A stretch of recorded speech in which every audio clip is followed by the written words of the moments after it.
आखिरकार मैं बाहर आ गया। ईशान ओबेरॉय ने जोर से ताजी हवा में गहरी सांस लेते हुए कहा। उसके पीछे कुंभारकर जेल थी, जहां वह पिछले 3 सालों से बंद था। आज ही वह दिन था जब उसे रिहा किया गया था। मुझे पता लगाना है कि मेरे माता पिता कैसे हैं। अपनी पीठ पर एक फटे हुए कैनवास बैग के साथ ईशान जल्दी से घर चला गया। पिछले 3 सालों में उसके माता पिता कभी उससे मिलने नहीं आए थे, इसीलिए वह उनके बारे में बहुत चिंतित था। घर के रास्ते में ईशान अपनी पहनी हुई ब्रोंज कलर की अंगूठी को देखता रहा। उस पर एक सजीव शेर बना हुआ था। शेर के सिर के ऊपर एक स्पेशल सिंबल था। यह अंगूठी उसे जेल के एक दोस्त शेरा ने दी थी। शेरा एक अजीब आदमी था।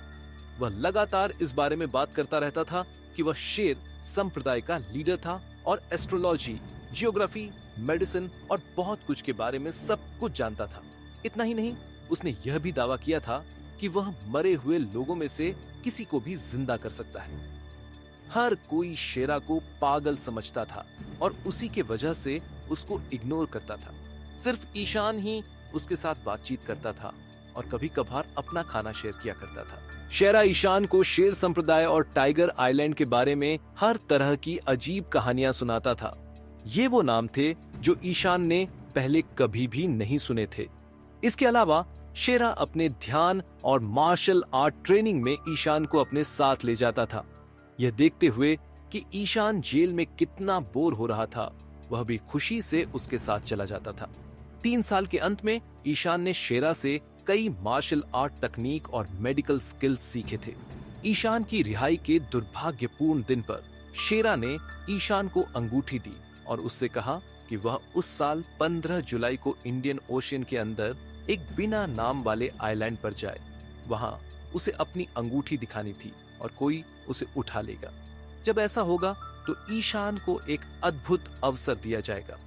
ये देखते हुए कि उसने शेरा से कितना कुछ सीखा है, ईशान ने स्वाभाविक रूप से उसकी बातों को गंभीरता से लिया और जैसा उसे बताया गया था वैसा ही करने का वादा किया।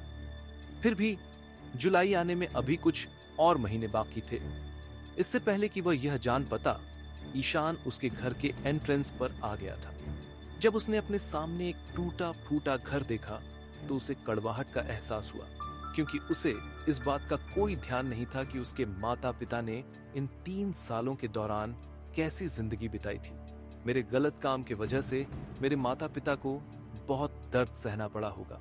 3 साल पहले जो हुआ था उसे याद करते हुए ईशान गुस्से से भर गया। उस समय वह और उसकी गर्लफ्रेंड रूही मल्होत्रा उस स्टेज पर थे जहां वे शादी करने के बारे में सोच रहे थे।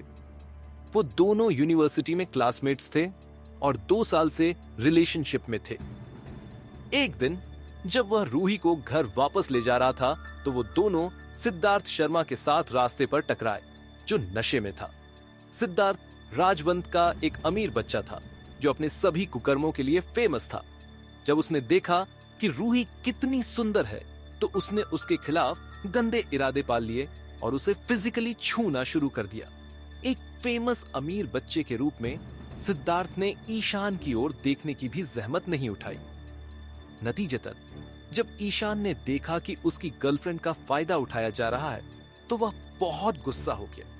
उसने जमीन से एक ईंट उठाकर सिद्धार्थ के सिर पर दे मारी और उसके बाद जो हुआ वो तो आप लोगों को पता ही होगा। ये देखते हुए कि सिद्धार्थ कितना पावरफुल था, उसने पुलिस को बुलाया जिसने ईशान को गिरफ्तार कर लिया।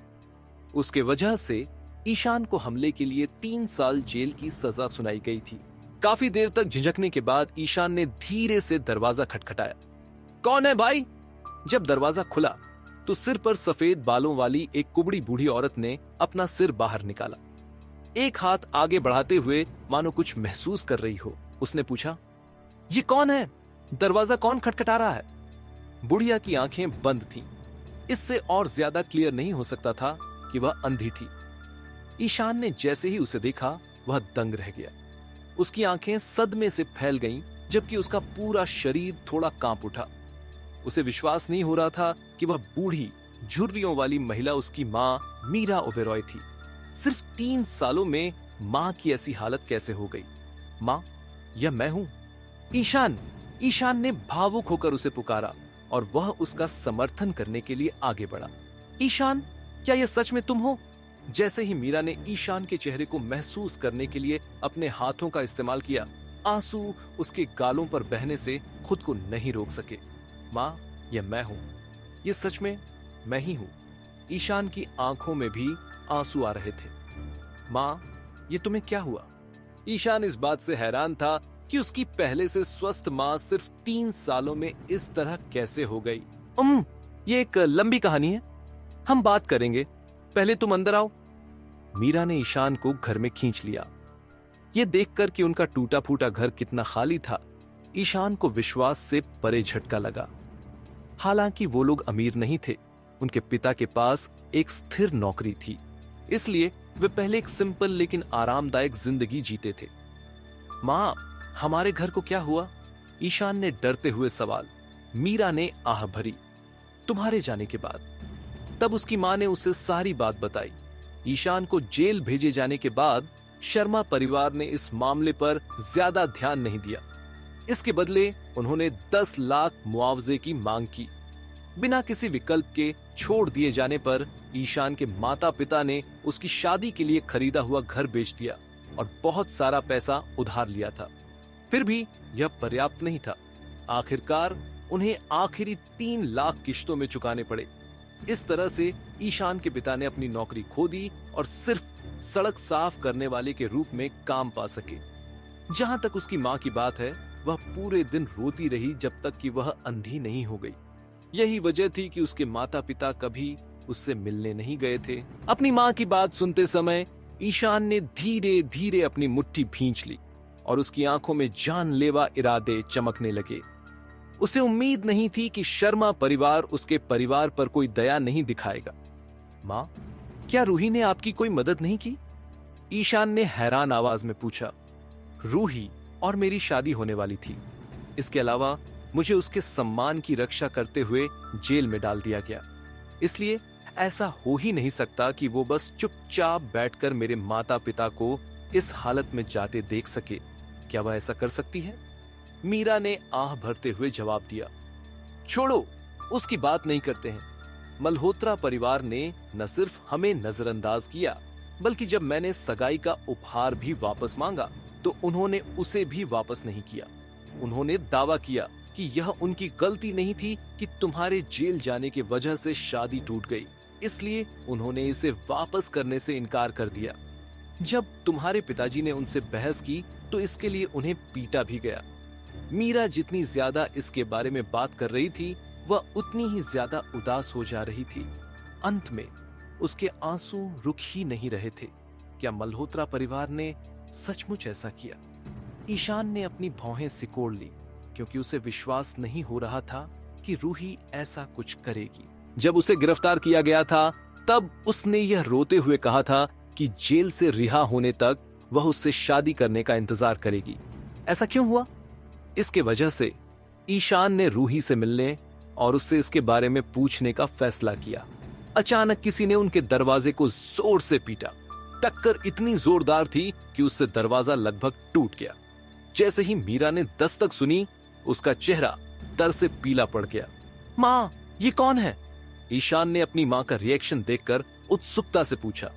इसमें शामिल मत होना, जल्दी से अपने कमरे में जाओ और बाहर मत आना, चाहे कुछ भी हो जाए। उसे अपने कमरे में धकेलने के बाद मीरा डरी हुई दरवाजा खोलने गई। जैसे ही वह आई, एक गंजा आदमी भयंकर दिखने वाले आदमियों के एक ग्रुप के साथ अंदर आया, जिनके शरीर टैटू से ढके हुए थे। क्या तुमने पैसे तैयार कर लिए हैं? गंजे आदमी ने मीरा की ओर देखते हुए पूछा।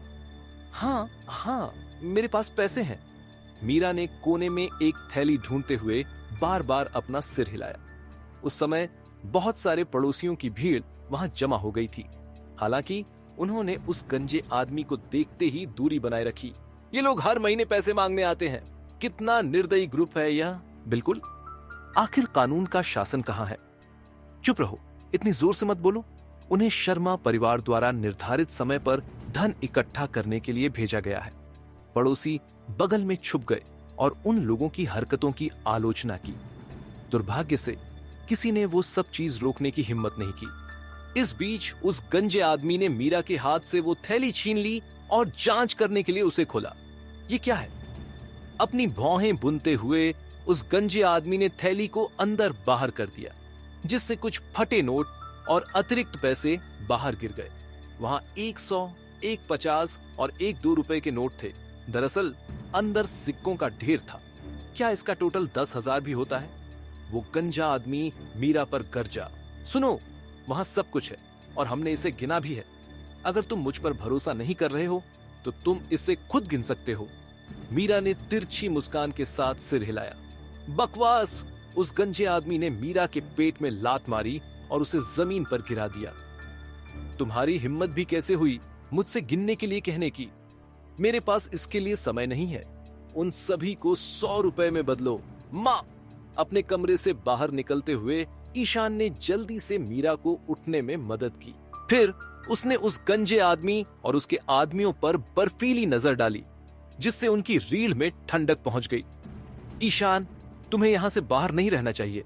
अपने कमरे में वापस जाओ और इन सब में शामिल मत हो।